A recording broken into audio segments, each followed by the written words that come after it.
नमः संस्कृताय मित्रों, विद्यावारिधि चैनल में आप सभी का स्वागत है। आज हम सुबह महाकवि भर्तृहरि विरचित नीति शतकम के ग्रंथ का अध्ययन करेंगे। महाकवि भर्तृहरि की 3 प्रसिद्ध रचनाएं जिनको शतक त्रय के नाम से जाना जाता है, जिनमें प्रथम श्रृंगार शतक, नीति शतक और वैराग्य शतक है। शतक से तात्पर्य 100 श्लोकों से या सब की संख्या से है। तो नीति शतकम में 100 या कुछ प्रक्षिप्त श्लोकों को मिलाकर सबसे अधिक भी श्लोक निबद्ध है, जिनमें लोक व्यवहार से संबद्ध बातें बताई गई है। नीति शतकम के वर्ण विषय को महाकवि भर्तृहरि ने 11 पद्धतियों में विभाजित किया है, जिनमें सबसे पहले निराकार ब्रह्म की स्तुति, मूर्ख निंदा, विद्वत पद्धति, मान शौर्य पद्धति, अर्थ पद्धति, दुर्जन पद्धति, सुजन पद्धति, परोपकार पद्धति, धैर्य पद्धति, दैव प्रशंसा और कर्म पद्धति। इस 11 पद्धतियों में इस नीति शतक के वर्ण विषय को प्रतिपादित किया गया है। तो संस्कृत ग्रंथकार किसी भी ग्रंथ की निर्विघ्न समाप्ति के लिए सर्वप्रथम मंगलाचरण का प्रावधान करते हैं। मंगलाचरण ग्रंथ की निर्विघ्न समाप्ति के लिए ही ग्रंथ के आरंभ में, ग्रंथ के मध्य में अथवा ग्रंथ के अंत में किया जाता है। मंगलाचरण 3 प्रकार का है: नमस्कारात्मक, आशीर्वादात्मक एवं वस्तु निर्देशात्मक मंगलाचरण। यदि हम अपने इष्ट देव से आशीर्वाद की कामना करते हैं अथवा रक्षा का भाव यदि स्पष्ट होता है तो वह आशीर्वादात्मक मंगलाचरण। यदि किसी भी देव को नमस्कार अथवा किसी की जय जयकार की जाती है तो वह नमस्कारात्मक मंगलाचरण। और यदि सीधे कथा वस्तु का प्रारंभ कर दिया जाता है तो वहाँ पर वस्तु निर्देशात्मक मंगलाचरण किया जाता है। तो नीति शतककार ने नमः शांताय तेज से कह करके नमस्कारात्मक मंगलाचरण का विधान किया है, जिसको अनुष्टुप छंद में निबद्ध किया गया है। अनुष्टुप छंद एक वर्णिक छंद है, जिसमें 8 वर्णों पर यति होती है। तो उसी प्रकार से हम इसके वाचन के साथ ही इसके भावार्थ को भी देखेंगे। तो नीति शतककार कहते हैं कि दिक् कालाद्य अनवक्षिन्ना अनंत चिन्मात्र मूर्तये स्वानुभूतिकमानाय नमः शांताय तेजसे।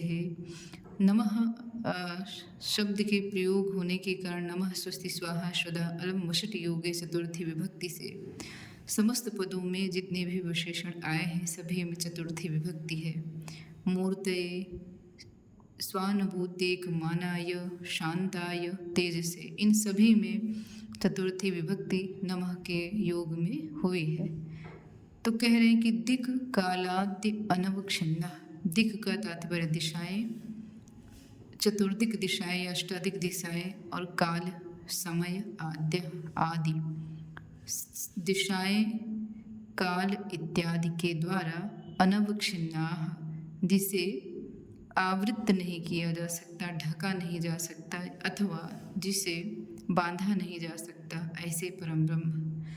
अनंत, और जो अनंत है, जो असीमित है, ऐसे परम ब्रह्म। चिन्ह मात्र मूर्तये, जो ज्ञान रूपी स्वरूप वाले हैं, ऐसे परम ब्रह्म। और स्वानुभूतिक मानाय, जिनको जानने का एकमात्र साधन है स्वानुभूति, अर्थात स्वयं के द्वारा, स्वयं के अनुभव के द्वारा ही जिनको जाना जाता है, ऐसे परम ब्रह्म। जो शांताय, शांत स्वरूप वाले हैं, तेज से तेज स्वरूप वाले हैं, ऐसे उन परम ब्रह्म को, निराकार ब्रह्म को नमस्कार है। तो इन्होंने जो 5 विशेषण बताए इसके विषय में निराकार ब्रह्म के। प्रथम, ऐसे परम ब्रह्म है जिनको दिशाओं, काल इत्यादि से असीमित हैं, अनंत हैं, ज्ञान रूपी मूर्ति वाले, एकमात्र अपने ही अनुभव के द्वारा, या अनुभव ही एकमात्र प्रमाण है जिनको जानने के लिए, जो शांत स्वरूप वाले हैं, तो तेज स्वरूप वाले हैं, ऐसे निराकार ब्रह्म को नमस्कार है। यहाँ पर दिक् कालाद्य, यहाँ पर यदि हम संधि विच्छेद करते हैं तो दिक् कालादि अनवच्छिन्न, यण संधि से कालाद्य अनवच्छिन्न हो गया। अनवच्छिन्न प्लस अनंत अकः श्रवणे दीर्घा से दीर्घ संधि हो गई। स्वानुभूति एकमानाय, स्व प्लस अनुभूति अकः श्रवणे दीर्घा, अनुभूति एक मानाय, यहाँ गुण संधि आदि गुण से, और मानाय चतुर्थी विभक्ति एक वचन, शांताय तेज से चतुर्थी विभक्ति एक वचन। इस प्रकार से इसकी व्याकरणात्मक टिप्पणी भी हो गई। और परम ब्रह्म, निराकार परम ब्रह्म की उपासना भी इन्होंने यहाँ पर कर दिया है। अग्रिम श्लोक भी अनुष्टुप छंद में ये कह रहे हैं कि बोद्धारो मत्सर्ग्रस्ताः प्रभवा इष्मय दूषिताः अबोधो उपहताश्चान्ये जीर्णम अंगेषु भाषितम। महाकवि भर्तृहरि जो भी सुभाषित लिख रहे हैं, जो भी इनके सुंदर सुंदर बातें, जो भी व्यवहारिक बातें हैं, उस सुभाषित की महत्ता आज धीरे धीरे क्षीण होती जा रही, कम होती जा रही, जिनका इनको बहुत ही दुख था। तब इन्होंने लिखा कि इस संसार में तो तीन ही प्रकार के व्यक्ति हैं। एक वो हैं जो विद्वान हैं, जानने वाले हैं। दूसरे शासक, राजा या स्वामी हैं। तीसरे ऐसे व्यक्ति हैं जो अबोध हैं, जो अज्ञानी हैं, जो कुछ जानते ही नहीं। तो कह रहे हैं कि बोधहारो मत्सरग्रस्ता, जो बुद्धिमान व्यक्ति हैं, जो विद्वान हैं, बुद्धि से युक्त हैं, काव्य के मर्म को जानने वाले हैं, ऐसे बोधारो, ऐसे बुद्धिमान व्यक्ति मत्सरग्रस्ता, ईर्ष्या से ग्रसित हैं। उनको यह ईर्ष्या है, वो सुभाषित की बातों को सुनना ही नहीं चाहते हैं क्योंकि उन्हें ईर्ष्या है।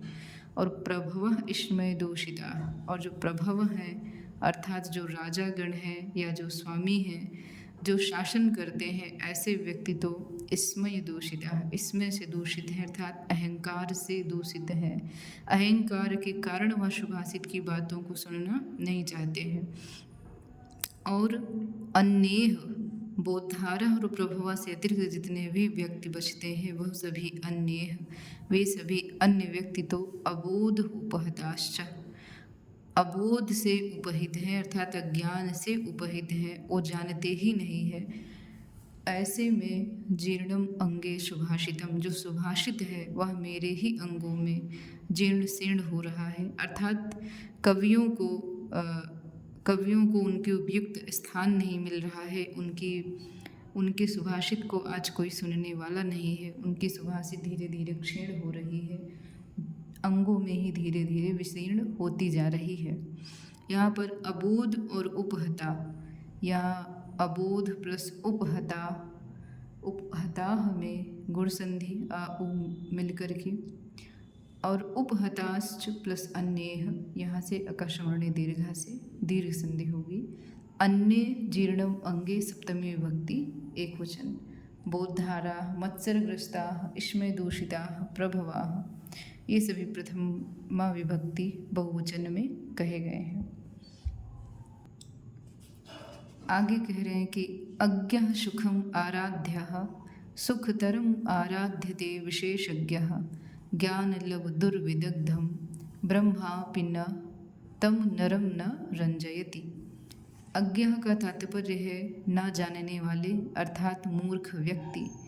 सुखम आराध्यः, मूर्ख व्यक्तियों को तो सुखपूर्वक अर्थात सरलतापूर्वक आराध्या प्रसन्न किया जा सकता है। सुखतरम आराध्यते विशेषज्ञ, और जो विशेषज्ञ लोग हैं, विशिष्ट रूप से जानने वाले हैं, जो ज्ञानी हैं, उन ज्ञानी पुरुषों को तो और भी अधिक सरलता से प्रसन्न किया जा सकता है, क्योंकि वो उनकी प्रशंसा मात्र से ही वह प्रसन्न हो जाते हैं। और मूर्ख व्यक्ति को तो कुछ भी बता दीजिए वह समझ जाता है सरलता से। ज्ञान लव दुर्विदग्धम, लेकिन जो थोड़े से ज्ञान की लव जिनके अंदर बड़ी कठिनाई से जली है, अर्थात जो थोड़ा सा जान गए हैं और उस थोड़ा सा जान कर के अपने आप को परम ज्ञानी समझ लेते हैं, ऐसे ज्ञान की लव जिनके हृदय में बड़ी कठिनाई से जलती है, जो थोड़े से ज्ञान में अपने आप को विशेषज्ञ मानते हैं, ऐसे विशेषज्ञ पुरुषों को, ऐसे विशेषज्ञ मनुष्यों को ब्रह्मा भी न रंजयति, ब्रह्मा भी ऐसे पुरुषों को प्रसन्न नहीं कर सकते हैं। अर्थात ब्रह्मा जी के द्वारा भी उनका कल्याण नहीं हो सकता है, क्योंकि वह थोड़े से ज्ञान में अपने आप को विद्वान मान करके आगे कोई भी ज्ञान लेना चाहते ही नहीं हैं। तो ऐसे व्यक्तियों को तो कोई भी समझा नहीं सकता है।